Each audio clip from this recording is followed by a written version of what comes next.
love to invite another guest of ours who is a definitely very charming person. He's a project leader at BT and an inspiring communicator. He is a people enabler and a podcast host. I have just started doing a bit, but I would definitely love to hear from him that how we can actually look forward to the best of our expressions through the podcast. And he's an accomplished leader with 11 years of experience in managing in home and vendor operations. He is presently associated with British Telecom as a project leader. Before I get ahead, he has the ITIL V3 Foundation certification and a lot of accolades on his name. So before I keep telling the list, I would love to invite Mr. Tauseef Hasan on board of TCOL Grand Summit 5 to share his wisdom nuggets with us. Thank you so much, sir, for patiently waiting for us to invite you, officially. So you need to unmute yourself. We can't hear you. Really sorry, Mangi. First of all, Dimangi, thank you so much for such a nice anchoring that you're doing. And I'm really, really grateful the way you are introducing everybody. I don't think there is a need for anyone to introduce again. So thanks a lot. And a big thanks to TCOL organizers, Mr. Darshan Patel, and one of my friends who actually introduced me to this awesome summit. And thank you to all the people who are here joined and who have already expressed themselves beautifully, shared their views on diversity and inclusion and all the various topics. It was really wonderful and fruitful.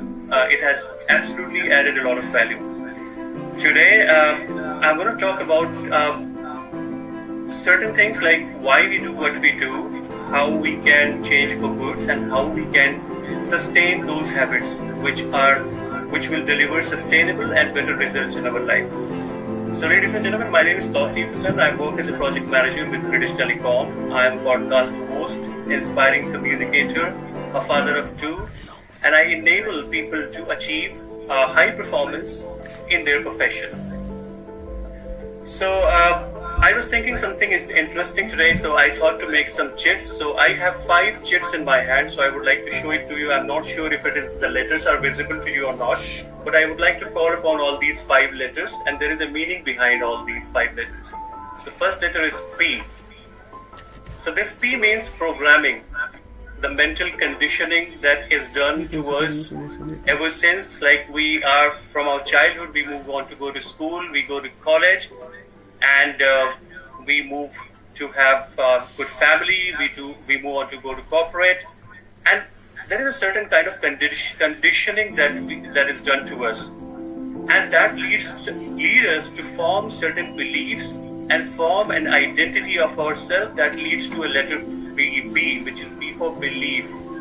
So those beliefs, those identities that we form, those leads to the thinking that we think all day long. As we all know that human being generates 60 to 80,000 thoughts a day, and most of them are repeated ones. Those thoughts comes from the belief or the identity that we form over a period of time. And the way we think, as we all know, generates the way we feel. So that leads us to letter F, which is our feelings. And as most of us know that the way we feel leads us to take those kind of actions. If we are feeling boring, we might take some certain actions which is not, favorable for us. And if we are feeling awesome, if we are feeling better, we might take better actions. And finally, those actions leads to the results that we have in our life. So now we know the results that we have in our life are directly linked to the belief or the identity that we have formed over a course of time for ourselves. Now, the question really is, how can we develop good habits? How can we change our identity? James Clear in Atomic Habits, it is a very famous book, one of the bestseller books, says that if we really want to change our habits, if we really want to develop good habits, we need to not focus on what we want to achieve, but we should focus on who we wish to become. So my today's message to everybody is, to all the audience, is that if we really want to achieve something in life, we need to form an identity. Now as we know that our results comes from identity and the belief that we have. I personally also believe that there is an underlying belief upon every action that we take in our life that leads to results, positive or negative. So I'll quickly discuss about an example that, for example, if I go to the gym and I have an outcome of losing 4 kgs weight in 6 months, that's an outcome that I want to achieve. Well, I will go to the gym, I will lose 4 kgs of weight. What next?